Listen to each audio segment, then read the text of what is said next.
Have you ever uploaded a photo to Instagram and after you hit post on that photo, you're like, is that coloring off? Me too. This used to happen to me all the time, and I finally found a fix for it that I want to share with you today. So I'm going to show you how to get your photos from Lightroom to Instagram and the exact export settings you need so the Instagram image algorithm doesn't zap your photo. If you're ready to make your photos on Instagram look every bit as good as they did in Lightroom, then hit that like button and subscribe for more photo and editing tips. You ready? Let's go. Oh, I'm Jordan and I want to show you something.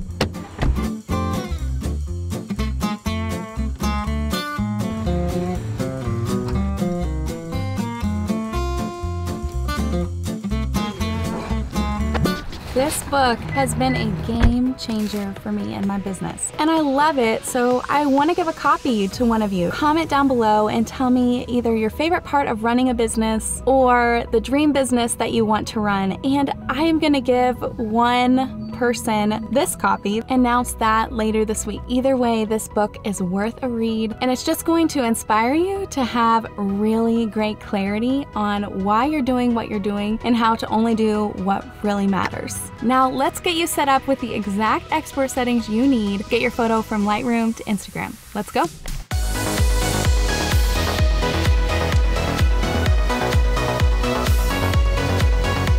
First things first, before you ever export, you have to meet Instagram's image ratio rules. Instagram likes anything between a 1:1 ratio and a 4:5. In other words, Instagram just wants you to stick between a movie screen size and a typical film photo size. And I just found that information on Instagram's help documentation. So you can go to help.instagram.com, type in a question, and you can learn a ton of things about the rules they have, the algorithms they use, and just how they're processing your images. To crop in Lightroom, you can press R on your keyboard or go to the crop overlay tool right up here in Lightroom. Once you're in the crop overlay tool, you're gonna switch it from original to a custom crop. And you can customize this crop and do anything that fits inside that 1:1 ratio and the 4:5. To export, go up to File, Export, or just hold down Shift-Command-E on your keyboard. Select your export location. You can do this by going over, selecting Choose, and then finding the folder on your computer where you want to store this. For Instagram, I just like to keep this simple and put all of the images that I'm going to be using on Instagram in an Instagram folder on my desktop. And then we'll customize the file name just to make it more personal for our clients and for us. It's easier to find on your computer later.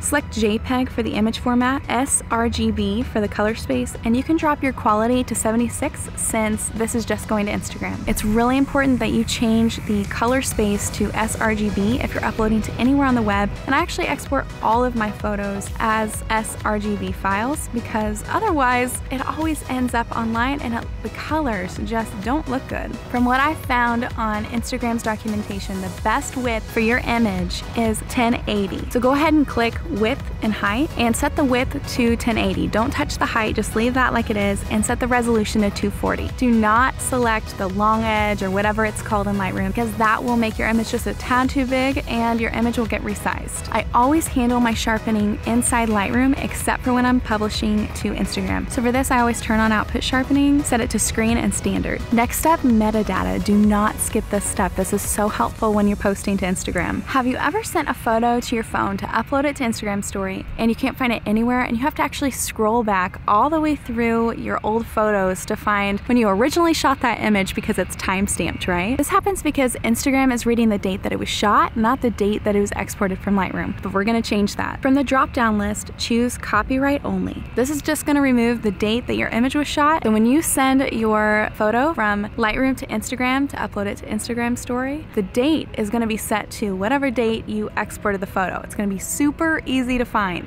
Watermarking. You can include your watermarking here if you want, but I suggest never doing this. Images with logos in them or text typically don't perform as well, so leave the watermarking off and just keep your feed clean and about the imagery. I leave post-processing off, but if you want your photo to open in another program after it's done exporting from Lightroom, you can make that happen right here. Click export and you're finished. That's all you have to do. Now you can just easily upload that photo in Lightroom to Instagram. And then I actually made 2 free export settings for you, and you can find them in the description below. One is a Lightroom to Instagram export setting. It's the one that it's actually the one that we just did. And then the other one is just my typical export settings, and it helps me so that I don't have to go through and customize these each time, because you do not want to use these settings whenever you're uploading for a client or when you're uploading just a regular photo. Once you've downloaded those free export presets, just go back into Lightroom, open your export window, and on the left side under user presets, just right click or control click and select import. Then just locate the presets you downloaded and click import. You can easily click one just based on what the image is going to be used for. I don't like to spend a ton of time editing in Lightroom, and that's why I'm a huge fan of 10-second edits. And I know that before you ever export a photo in Lightroom, you have to know how to edit it. So I wanted to share with you a couple of resources. The first is a video I made walking you through how to edit in Lightroom for Instagram. And the second resource is my preset suite. And if you don't know what a preset suite is, that's okay. I actually made up the name a couple of years ago because I created this set of presets and I'm like, well, it's not really just presets. So inside I have one-click presets, and then I also have a 10-second editing system so that you can mix and match presets and build your own look. I'm all about you owning your own creative voice, your own photographic voice. So I don't want to take that from you whenever you're editing. So I designed these presets to kind of help you own your photographic voice and also help you get that light and airy, looks like film look. So if you're into that, there's a video linked up above and you can watch how I edit in Lightroom using my presets. If you want to bookmark this, you can go down to the description below and there's a blog post where I'll walk you through this process step by step, and you can actually find this video there too. You can pin that post and come back to it anytime you need, or you can just grab the free export presets. If you like this video, hit that thumbs up button, hit the like button, and tell me below what your favorite thing about running a business is, or what you're photographing this month. Earlier this month, I wrote down that I really want to take a family car ride adventure, that's what we call it, to the pumpkin patch and take pictures of our two precious little babes. So you know I'll be using these settings to get that photo up to Instagram. I hope this video helps you to minimize any extra in your workflow and save time in Lightroom. I'm off to spend some time with my two littles and maybe make some avocado pudding before Isaac gets home. I've heard it's really good, and I'm thinking family game night tonight, and it's a good way to sneak in some healthy stuff with my kids.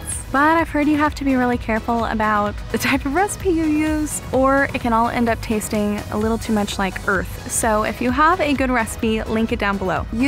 We need your creative voice in this world, so share work. Don't hide it. You gotta share it. You gotta post your work on Instagram. You've gotta share it. It's kind of like a modern day marketing portfolio. So share your work. I'll see you next time.